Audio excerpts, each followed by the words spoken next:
Here I am. Hello, hello.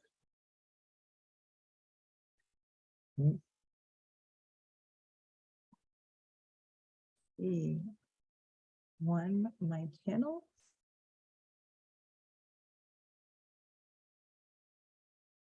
There I am. Hi. Gonna wait a couple minutes as usual. See if anybody decides to join me.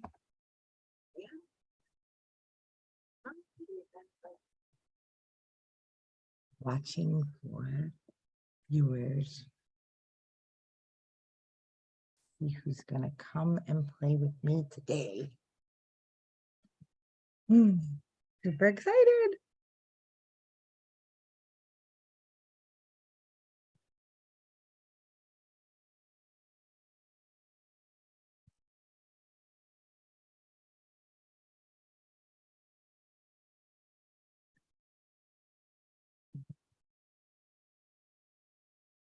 Got 2 people on now on Facebook. I'll wait a couple more seconds. See if anybody else. Oh, there's 3. Yay! Well, I'll just get started like every other day, I guess.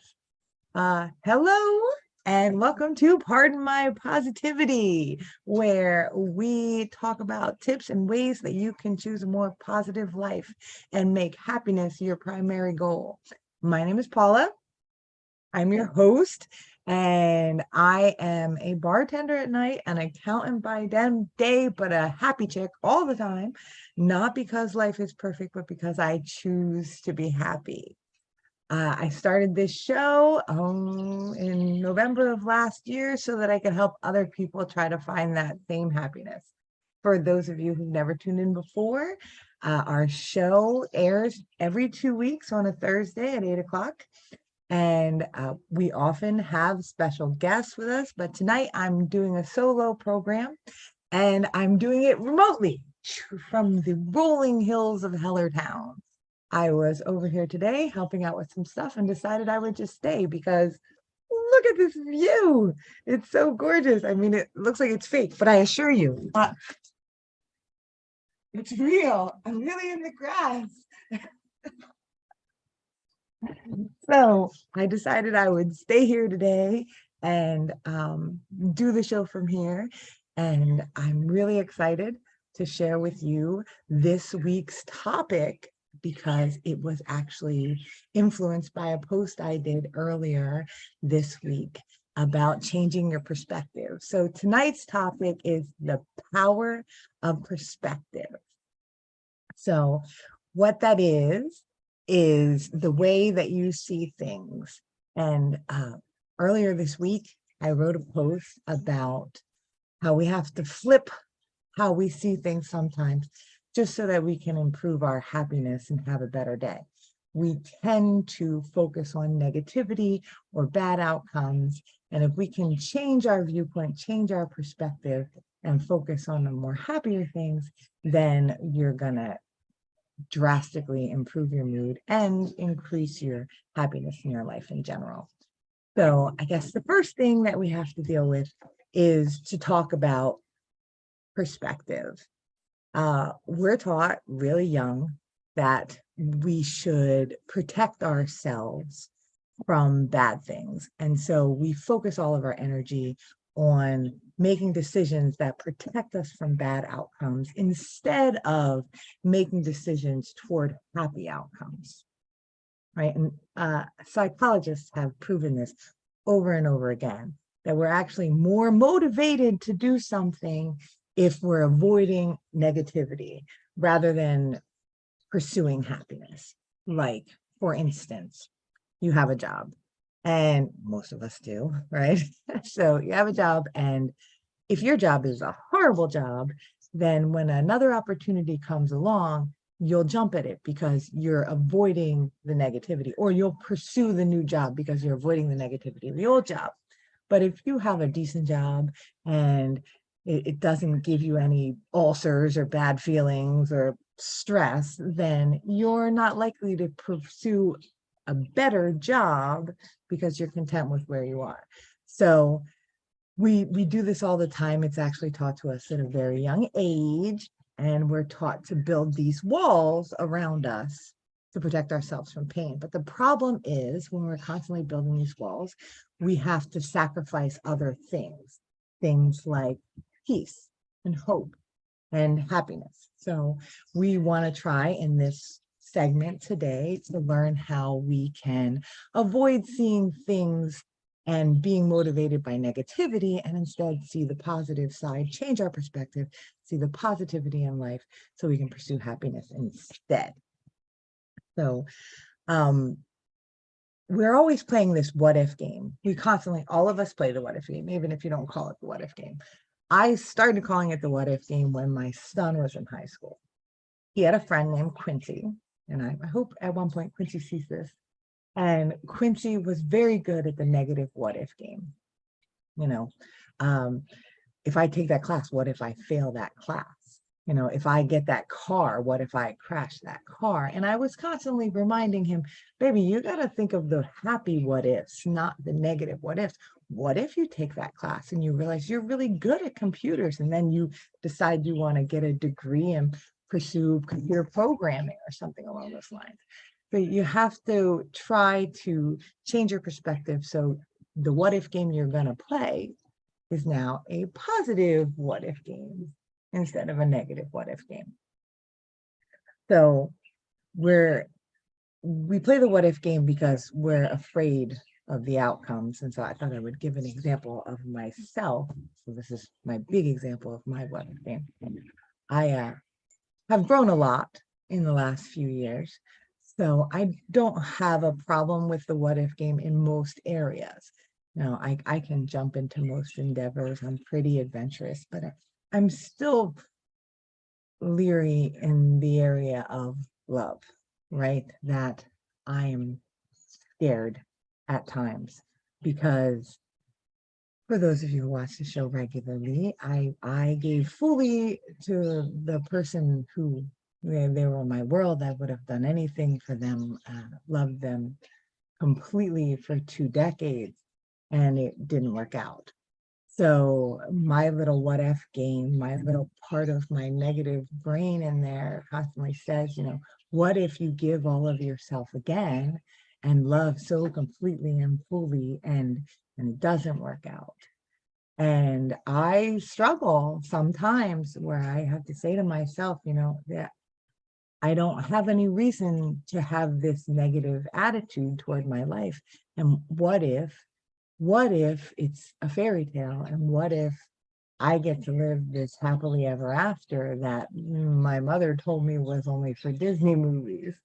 You know, I prefer to look at life where I can have happily ever after instead of what if he breaks my heart and what if I have to start over again? So I try to implement all the things that we have going on tonight in all aspects of my life, but I'm especially focused on letting my heart be as happy as the rest of me is with my experiences in love. So perspective is a powerful thing. So we'll move on to the next part. Perspective is a powerful thing. When we're able to see things from different viewpoints, then we actually have better control of how we react to the world. And if you've watched the show before, you've heard me say this before, you can't control how you feel. None of us can control how we feel, but we can control what we do with those emotions. And a lot of times it feels like you can't control what you do with your feelings. You get angry and you have to react. But if you're practicing perspective thinking, then you can control those reactions a little better. Time out for 1 second because I didn't say something at the beginning of the show that I usually say for new people. If you're watching the show on YouTube or on Facebook, we encourage audience participation. We love when the audience participates, but I'm unable because I don't have a studio and you know, a staff who runs everything for me. I do everything myself on my laptop. So I'm unable to watch multiple locations. So if you want to talk to me, you need to tune into the Paula Lynch page and post there. And on that page, I'll see you and I can read your comments, to the show. So that being said, get back to the great power in perspective. So like I said, you can control your emotions, control your reactions rather, better if you practice perspective thinking. So when you practice perspective thinking, there's a lot of benefits to it. The first thing is you see things more clearly. If you have the ability to see things from a bunch of different viewpoints, then you get the bigger picture and things become more clear and you understand the world better, which is, a big part of being happy. If you understand what's happening around you, then you find contentment around you. You also tend to be more compassionate. You tend to be more understanding if you're a perspective thinker. My favorite one is you communicate better. And, we all need help in this area. Even I need help communicating sometimes. And I'm a super communicator. That's all I do is talk. No, communicating is so much more than just talking and getting your opinion across. You have to be able to listen. You have to be able to read nonverbal cues. You have to be able to tell if the other person is understanding what it is you're saying, if you're going to be a good communicator. So if you have the ability to shift perspectives and see the world from different viewpoints, you will become a better communicator. And communication is really the key to all the things in our lives. If you can communicate properly, then everything gets easier. So you also enjoy more freedom if you practice perspective thinking, because as you see things more clearly, you feel more you. Now, I say all the time to people that I am unapologetically me, and that's the truth. I never go back on who I am. Even if people don't like it, that's all right. I don't care. It's who I am. And when you have different viewpoints and an open mind, you have more freedom in all of your choices. You tend to be more creative when you can think perspectively. You have more control in your life when you think perspectively. And most importantly, you tend to be happier. And that's why we're here. That's why it's on the show today. And so all of those benefits happen when you can be a perspective thinker. I apologize. I have a little light because it's starting to get dark and it's really bright. So it's great that we can get all these benefits from being perspective, but it's really hard to do, right? We have this set of beliefs, we have things ingrained in us, we're automatically set to build these walls and protect ourselves. So how do we possibly change the script and start thinking in a more positive light? How do we do that? So here are some tips. And before I get into them, I want to share a story. And I apologize. I'm pretty sure it's JR who told me the story, which means he probably got it off Reddit. But told me a story about there was a dad. And the dad was complaining that his kids, all the time, his kids are making him crazy, misbehaving and running amok and things along those lines. And it would just make him nuts that his kids would do these things. And a friend of his said, the next time your kids are getting on your nerves, stop thinking of it that way and start thinking about it like this is the last time you'll get to spend with your kids. And that immediately helped this father to change his attitude about how his children made him nuts, because if in fact it was the last time he was going to get to see his kids and spend this time with his kids, things like two of them roughhousing would be sweet, and it would be like, oh my gosh, those boys are always doing those things, so it changes the story dramatically. And that's what the goal is here, is to be able to do that, to be able to change the story so that you're happy even when things are traditionally stressful situations. So 9 tips on how to do that. And y'all know I love my list, my little numbered points, so that you can take notes or ask me for notes or whatever, play it back so you can follow some of the tips. So the 9 today, the first one is to notice yourself.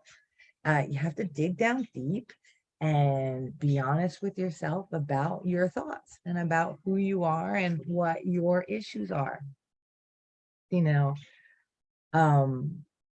For myself, one of my bigger issues is I'm an overthinker. So sometimes in life, when something goes bad, my brain ticks. I'm an analytical person. Being an accountant by day is a very analytical job. I've had jobs like that pretty much my entire life. So I tend to think about every possible scenario, every possible outcome, all the possible reasons that something could be happening. And when I think about those things, it can be overwhelming, and it can spark a lot of negative feelings and concerns. And I have to be honest with myself that that's part of who I am, that I have that problem. And so then I find myself saying, okay, does this situation actually warrant this emotional response from me? Do I really have a reason to be concerned, or am I overthinking? Right? And more often than not, when it's something that gets my belly in a knot or gets my throat all tied up, it's because I'm overthinking. Oh, he didn't answer my call. He's doing something he shouldn't be doing, or she didn't show up for the meeting. She must not like me, kind of thing. That's all my internal issues. And when I'm honest with myself, I can recognize it and I can change my story, because I know that I have a tendency to do that. So you want to be able to be honest with yourself, and about who you are. So that's the first one. Notice yourself. So tip number two is take control. You are the author of your story. You're the one who controls how it goes every single day, every single moment. It's you. And that's the beautiful part about life, is that you get to control every direction that it goes. And you get to control how you think of things. You get to control your perspective. So for myself, I'll give an example. When I have sticky days, if you follow my Facebook page, I do a post every day where I do what I call pondering, and I think about things in life. And I feel it's very important to let people know even when I'm having bad days, because we all have bad days. And it's important to recognize that even when I have a bad time, I have what I call sticky days. I notice that they're happening, and then I make an attempt to change the day. And sometimes, okay, for 2 weeks ago, I had issues with my kitchen floor, and it was making me crazy. And it was just, things kept stacking on top of each other, and I just couldn't. I kept trying to make my days better, spend some time with my grandkids. I ran to the cabin in the woods. I played my music obnoxiously loud, and really got a massage, tried to do all kinds of things that make me feel better and make me happy. And it just wasn't working. And finally, I got to a day where somebody had negative information to give me, and I was like, nope, no. Today, I'm not doing negative. I'm going to volunteer at an event for veterans, and I'm not doing any negativity today. You got something negative you want to tell me, you need to tell him, and he'll tell me later when I'm in a better place, but I'm not doing negative today. And that's what I needed to do at that point in time, because my sticky just got overwhelming. and I needed to take control of my story. So on a regular basis, you need to practice taking control of your days and of your situations. You know, you can't control how you feel, but you can control what you do with that. So if things are happening that are making you sad, then flip the script and do things that make you happy. If you don't know what makes you happy, you need to figure that out immediately. But you are in control of that. You change that. So that's number 2, take control. Number 3 is see the big picture. Pardon me. See the big picture. When life is overwhelming or when things are really negative, then you need to step away and sit back and really think about, how does this affect everything? How does this affect the world around me? So another good example, recently, not a sticky week or a sticky day, but a couple sticky moments in a morning. And I decided I want to go outside in the yard because it's beautiful outside. And while I was out there, I started pulling weeds and stuff. And I live in the city. So my yard, there's a big cement slab back there in my yard. And the cement slab, there's, I don't know, remnants of railing out there. So it's just iron circles in the cement slab. And as I'm going around pulling weeds and taking care of stuff, I noticed that in one of these circles, there was a little patch of clover growing in the circle. And the clover was all growing through as little hearts, just dozens of little hearts in this little iron circle. And you know, I took a moment and admired the clover there and really thought about the big picture, that even though I had this sticky moment or bad stuff happened to me this morning, I can still flourish. If this plant, if this clover could find a way to flourish in this teeny tiny spot in a mass of concrete, then I can find a way to get through the rest of my day, right? And so can you. You know, when life is so overwhelming or you really feel like things are tugging on you in a bad way, you know, start thinking about, how does this really affect everything as a whole? When the company I worked for 15 years, a few months ago, closed, and I loved my job. I was good at my job. I was really good at it. And when we found out that the company would be closing, not any fault of the company, but it was decided that they would no longer be in operation. So because I've been practicing these things for so long with my perspective and controlling my life, when it happened, I really just sat down and thought about, well, what's the worst case scenario here? What's the bigger picture? I mean, even if I don't go and find another job as a corporate accountant, I can always bartend because I do that on the side, and I could sell I have a huge house, which is way too big for me and my daughter and a chihuahua. And I could sell my house and live somewhere smaller. I mean, worst case scenario, I have a huge family. And if I needed to, I could live with my dad for a little bit, you know?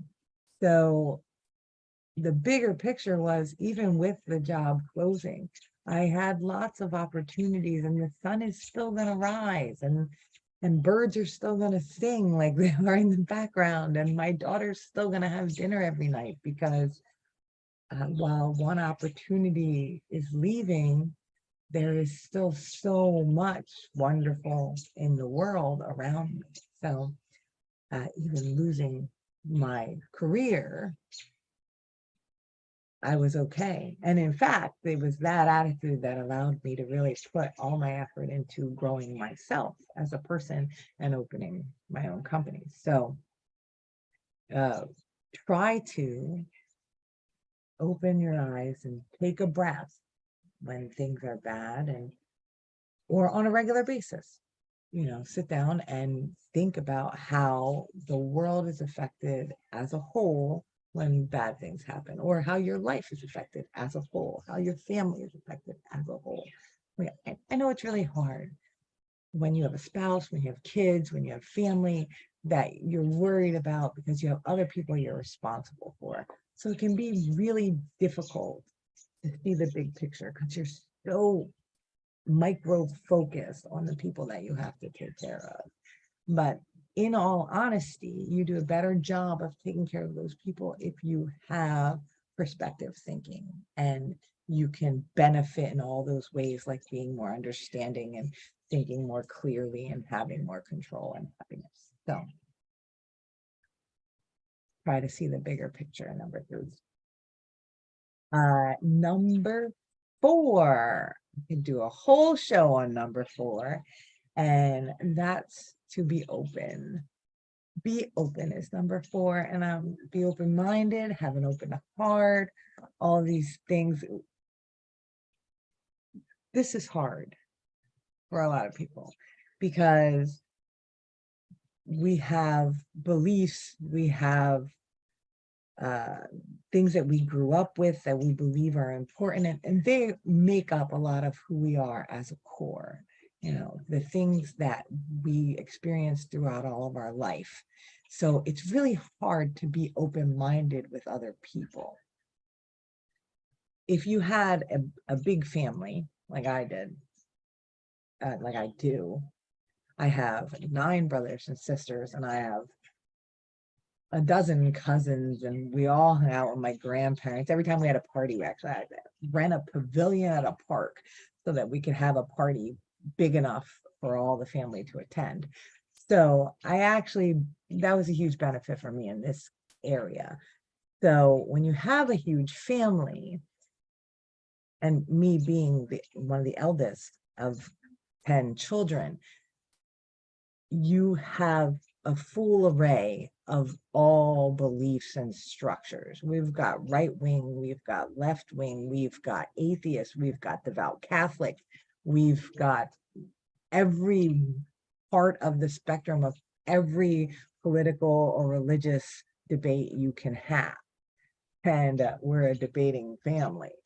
So from a very young age, and because, I love them so much, I learned to value other people's opinions and other people's lives as much as I valued my own. The key to being open is to recognize your beliefs are yours because of the life you live. And so you are valuable. If you believe you are valuable, then you have to, almost by default, believe other people are valuable because their beliefs are because of their experiences and the life that they have led. So when you try to put it that way, when you try to recognize that, they have value to their life as much as you do, then it's a little bit easier to be open-minded with people. But that's one of the key tips to practice open-mindedness. And sometimes, it's when you hear something on the TV and you're automatically like, what? That lady's psycho. Try to have an open mind on her opinion. So number 5, to recognize the opposite. So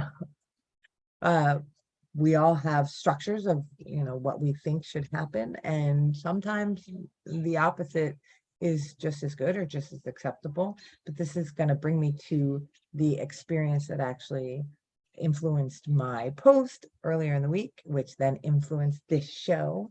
And that is, I made a new friend last weekend, wonderful lady. We were line dancing, and she told me that she had a test coming up, and she was kind of stressed out about it because it was a cancer-related test. And at my age, that's what they're all about, right? Every test, we have colonoscopies and mammograms and everything you can think of. And in my family, most people who have passed because of cancer. Many people I love and care about, they have cancer, or their families have family members have cancer.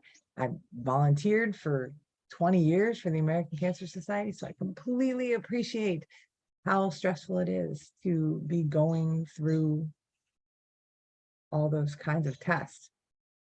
And it really got me thinking about the perspective of those kinds of tests and how we go into colonoscopies, especially not so much routine ones, general checkup ones, but ones that are assigned by a doctor. We go in thinking that, I have to get this test to prove I have cancer. But that's not really what the test is for. The test isn't to prove you have cancer. The test is to prove you don't have cancer. Even when a cancer patient who's now in remission goes back for tests, it's not to prove the cancer came back. It's to prove the cancer is still in remission. But we are automatically geared to protect ourselves from the pain of possibly having a bad result, that we build up all of this negativity surrounding it to protect ourselves from the pain that might be, when we can recognize that the opposite could be true, and that we're just going to have the test done so that we can prove we don't have an issue. Personally, I still have a mass here in my right breast, right against the chest wall. And for almost 5 years, so my first mammogram I ever had done in my late 30s, they found the mass and they watched it for almost 5 years. Every 6 months, they watch it over and over and over again. And when the first time, of course, I had the same reaction that everybody has, that, oh my gosh, I have to have this test done. And it means that I have cancer. I probably have cancer because there's a mass. And if instead I had approached it as, well, this is to prove that I don't have cancer, it wouldn't have been as stressful, and I would have had a much better experience with everything, especially at the beginning. As time went on and it got to be every 6 months, then it became, it's just to prove that it's still fine. It's just to prove that it's still fine. But if we can swap our thoughts out and think about the opposite could also be true, then it'll help us to have a little bit more control of how the path goes in our life. Number 6. Going through these a lot faster. I think maybe part of it is because it's a little chilly out here. And that's why I have my hoodie on. So I'll try to slow down a little bit for the next couple. I don't want to get done too early. Number 6 is let go of judgment. Judgment equals instant decisions. That's something I read somewhere at some point. When we already have a predetermined judgment of people or of situations, then we immediately make decisions concerning those things. Everybody knows judgment's bad. Everybody says, don't be judgy. So we all understand this, but we still all do it. It's like we can't help ourselves but to be a little judgy. So, an example is when I was in my 20s. When I was in my 20s, I had 4 children at the time, and I was at Walmart. I probably had at least 2 more in tow, because when you have 4 kids, you don't send them to daycare and go to work. Somebody has to stay home with them because that would cost way too much money. So I babysat other people's kids on the side. So I would often have 6 kids with me at a grocery store or something like that. And this particular day, I was at Walmart, and my kids, they weren't being bad, but they were being kids, talking and chatting and asking for candy in the checkout aisle and all that kind of stuff. And the woman in front of me was not having a very pleasant day. And she kept making remarks like, uh, I should stop popping out babies so I could collect welfare checks, or remarks like I should learn to keep my knees tighter and things along those lines. So, and I remember I stepped away from the shopping cart for a second, got a little closer to the lady, and I said to her, I am so sorry that whatever it is in your life that is so bad that you feel like you have to say those kinds of things about a woman in the grocery store with her kids. And I hope that your day gets better. And that was an example of being judgy, right? Judging someone else or a situation without knowing the information involved. You know, she saw me, a young lady with 6 kids in tow, and made an assumption about my life, and immediately made a decision that she was going to be negative toward me because I had all these kids with me. And in fact, that wasn't my story at all. And counter reaction was, I recognized that for somebody to be that way to a 29-year-old, I think at the time, with a bunch of little kids, something must be not happy in her life. And I was genuine when I said to her that I'm sorry for whatever it is that's so bad for you that you feel like you have to lash out at me. And I really hope life gets better. So, on a regular basis, if you find yourself automatically forming judgments about things, you should try to practice trying to imagine the other person's story, trying to understand where they might be coming from, and not automatically basing an opinion on your past pain and your past experience. So that's the thing about judgment, right? When we have, when we're judgy of people or situations, it's because something happened to us in the past. And so we're basing everything on our soul experience instead of being more open-minded about it and considering that it might not be that way for that person like it was in my experience. So that was number 6, let go of judgment. So number 7 is connect with compassion. Most of us know that compassion is caring about how other people feel, and we should all practice compassion. If you watch my show, then you know that I don't want you to practice compassion and give everybody all of your stuff because you're so concerned with what everybody thinks. That's not what we're talking about here. You should never overgive. You only have so much of yourself to give, and you need some of that for yourself. You will be happier and better off if you are saving some of your energy for yourself, and practicing self-care, practicing self-love, and helping yourself. But what we're talking about here with compassion is to consider how other people feel on a regular basis. Now, all of these things, as I run through them, and I keep saying this can be hard to do because they're all hard to do. Of course, they're hard to do. If they weren't hard to do, we would all be doing them, and everybody would be perspective thinkers, and we would all be getting along, and there'd be no war, you know. So all of these things are hard to do, but you can be compassionate toward other people. So I like to give examples, to share examples from my life. And when I was thinking about a time in my life when I had to deal with somebody else with compassion, or they were dealing with me with compassion, this one experience really stuck out in my brain. And it was when my grandmother was dying. So for those who know me well, you know that my paternal grandmother was my person.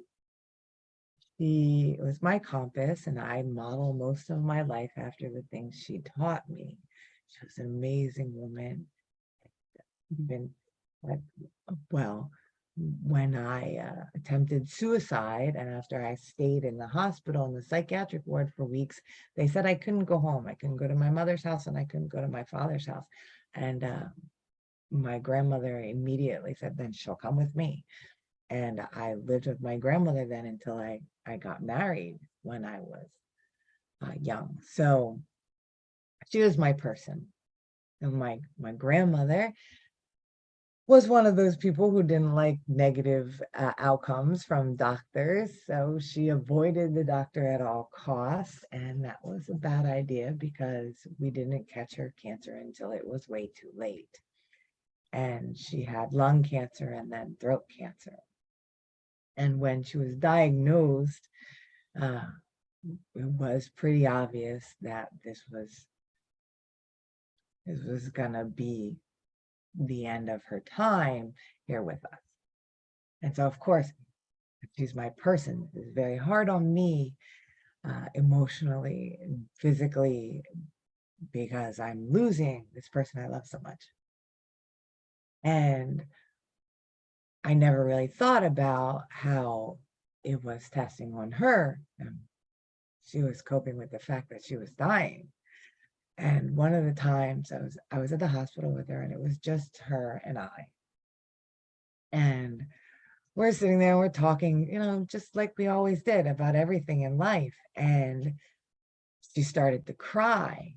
And I sat on the bed with her and I was like, it's okay. And she wiped her eyes and she stiff up her lip and she was like, I'm so sorry. And I'm, why are you sorry? She said to me that I'm the mom. I'm supposed to be stronger than this. I shouldn't be burdening you with this. And I said to her that I'm a mom too. So this time it's my turn to be strong. That gets me right there. So that was probably the greatest example I ever had of she was treating me with such compassion while dealing with her own inevitable death.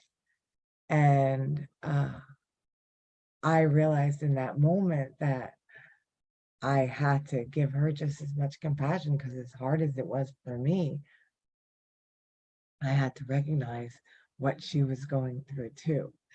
And so I had to be strong and be there for her while she went through that. So not all stories of compassion are that life-changing or that dramatic. You can be compassionate to the person who's pulling out into traffic. You can be compassionate to the 29-year-old behind you in the Walmart line. Be compassionate to your spouse, be compassionate to your kids. Try to consider how other people feel when you're making decisions in your life that affect them, but not at your own expense. So that's number 7. And number 8, though, is a happy one. So I like when the list goes that way, where we cover something that might be a little sad, but then we get to cover something that's happy. So number 8 is imagination. Use your imagination. And I love this one because every time I hear the word imagination, I think of SpongeBob and imagination like that. So it puts a smile on my face as I think about my now 20-year-old daughter running around saying, who lives in a pineapple under the sea? So imagination is real important if you're going to be a perspective thinker. I know a guy, I know his whole family, but one guy in particular, his brain is always firing on all cylinders. He's incredibly imaginative. Constantly, he's like, this is a pile of old wood that used to be a deck, and he's like, hey, let's throw this together and make a rack so we can put all the firewood on it. Wait, let's build a dock so that we can go fishing whenever we want to, and we don't have to worry about the levels of the river or whatever. Wait, the sound could be better on her show. Let's get her a new microphone. Like, he's always thinking, imaginatively thinking, creatively thinking. His mom is the same way all the time, that they're just thinking about creative ways to do things and change things and improve their lives. And the ability to use your imagination is really conducive to being perspective. And it's a sad thing, because we lose that. We're encouraged as little kids when we're watching SpongeBob to use our imaginations, but as we get older, we're taught that life is serious and don't use your imagination so much. And unfortunately, when you stop using your imagination, you start losing creativity, and you start losing the ability to see things from different perspectives. I mean, think about an artist, especially the ones who do things with clay or stone, and they just see a rock and they're like, that rock is this character or this animal, because they see that in the stone, because they can see it from that perspective. Creativity really enables you to see things in a different light. So use your imagination as much as you can. And hi, Debbie, I see you. Thank you for putting a message. I know people are popping in because I see people watching, but for the first time in a long time, nobody's chatting. That's all right. I've got enough chat in me for all of us. But the last thing, number 9, we're on number 9, is practice. Practice, practice, practice. Everything takes practice.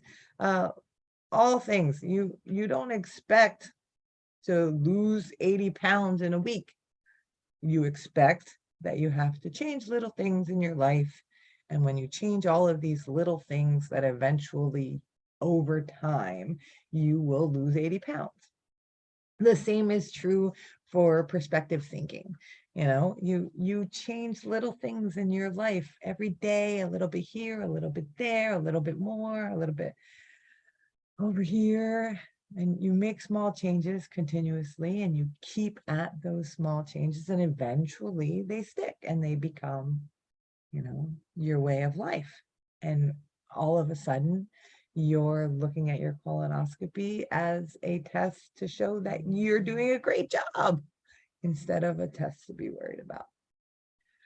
A great way to practice all of these things is meditation. Now, some people are very much into the traditional form of meditation, rather, not medication, meditation. But I personally find it much more beneficial to do it what I call pondering as meditation. Just set aside time every day where you reflect on your life and you reflect on how things are going. And if your goal is to be more perspective, then focus on the things we talked about today, like not being judgmental or using your imagination. Sit down every day and give yourself some time to really focus on how you can change those things. How can I be more compassionate with that situation yesterday? How could I have been less judgmental with that thing that happened last week? It's also very important that when you feel overwhelmed by life, or you feel an immediate situation that's causing you problems, then you can sit down and take a moment to try to reflect, meditate, ponder, if you will, to try to reflect on what's happening right at this time. If you can do that, then it's easier, because we're human. Something happens today, then tomorrow you're not thinking about it anymore necessarily. If you have to, jot little notes down in your phone or write it on a piece of paper, so that when you feel like you have more ample time to think about things, then you can come back to it. So those are the 9 tips on how you can be a more perspective thinker. I hope that you're able to utilize some of them or all of them. I think I didn't really know the power of perspective when my journey began. For those of you who don't know, it's like a year and a half ago now. I've been saying a year ago for so long, but it's like a year and a half ago now.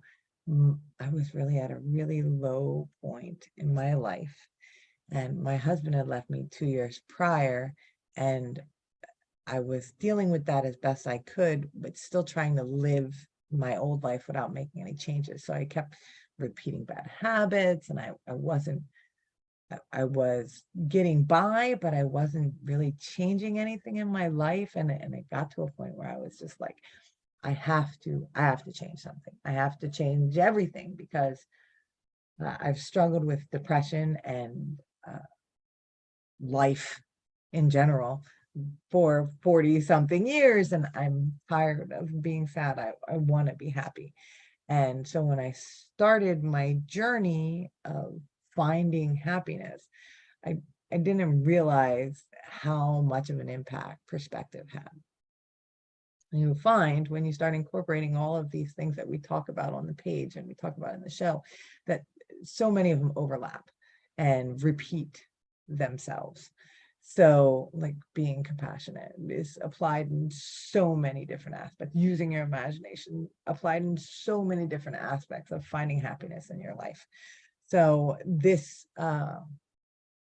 researching this and getting into the nitty-gritty of perspective was actually very enlightening for me personally, because I realized that while I may never have focused on changing my perspective changed because of all the other little changes I made to get closer to a more positive lifestyle. So I hope that you can incorporate these or stuff from the other shows and find that your perspective changes. Because what we're talking about here is experiencing different perspectives, but ultimately, at least for me, the goal is to have a more positive perspective. And you have to experience a variety of perspectives to eventually have a happier outlook on life. So that's pretty much everything for the show today. This is probably the first time ever that I ever completed all the information a little bit early. So I'm about 8 minutes short, but I will tell you some other fun stuff before I log off. One, I'm always looking for new guests. So if you like today's show, or any of the other shows, or you feel like you have something to add, go ahead and hit me up, put it in my IMs. To my friend yesterday who was like, I told you I'd be on your show whenever you want. Now, what I mean is, hit up my IMs, let me know what it is you want to talk about. What do you want to, what makes you happy, and what do you want to share with the world? Why do you belong on Pardon My Positivity? Hit my instant messages. My email address is all over the place on my page. Send me a message, and I'll gladly put you on the show, because I love when the audience gets involved and we all get to jam together. My next show is in 2 weeks, and my friend Genesis is going to be on with me. I realized I have a lot of friends named Jen recently, but this particular Jen, her name is Genesis, and I have known her for probably 15 years. Her daughter is best friends with my daughter, and that she was in my Girl Scout troop. And Jen is another incredible woman who reached a point in her life where she was like, this is just not right.